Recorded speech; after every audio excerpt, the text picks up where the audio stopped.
Quitting smoking is hard. The body is subjected to over 5,000 chemicals when a person smokes. The nicotine in cigarettes puts a great strain on the cardio system and causes shortness of breath, nervousness, nausea, and headaches.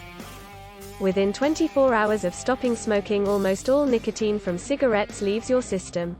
So how do you feel after you've stopped smoking? In this video we will go over the effects it has on the body both mentally and physically.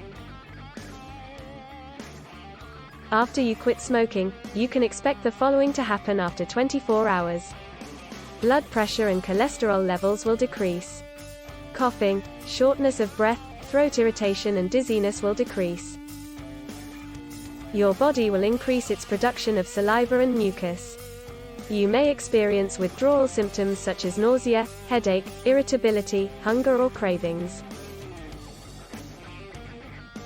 You'll start to smell less and taste food more.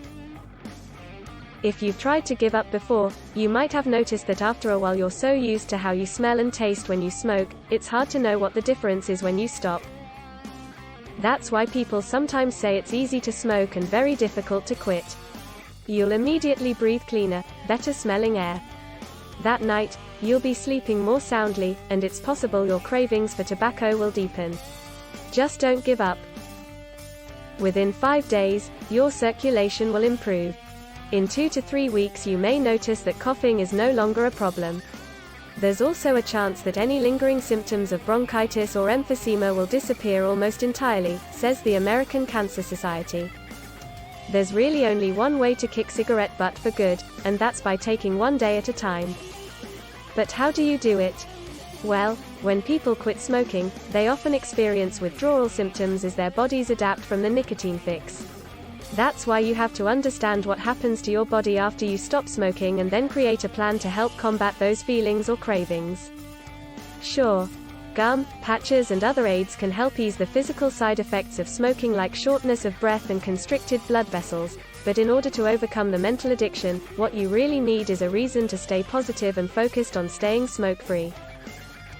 To help you get through those rough patches, here are the 5 best reasons why quitting smoking is the best thing you can do for yourself. 1. Everything you eat and drink tastes better, right away. After your last smoke, the taste of food and even the smell of it will get stronger. Fresh fruit and vegetables will be tastier than ever. Coffee, tea and chocolate will taste less bitter too. 2. You save a lot of money, because cigarettes aren't cheap anymore and there's probably one type you're buying that you could do without. You can have money for things you couldn't before, like a treat or two when you need cheering up. 3. Life gets easier because you don't have to go outside in bad weather to smoke anymore, or struggle to find a place indoors where it's okay to light up. You also won't have that feeling of guilt if someone asks you not to smoke around them anymore. 4. Because smoking isn't good for your health, all those things that made sense to you when you were smoking become much clearer. Exercise more often while your lungs are still healthy. Spend time with family who love and care about you instead of feeding them secondhand smoke. Start preparing for an active old age where smoking would put limits on what you're able to do, as well as breathing problems as early as now. 5. You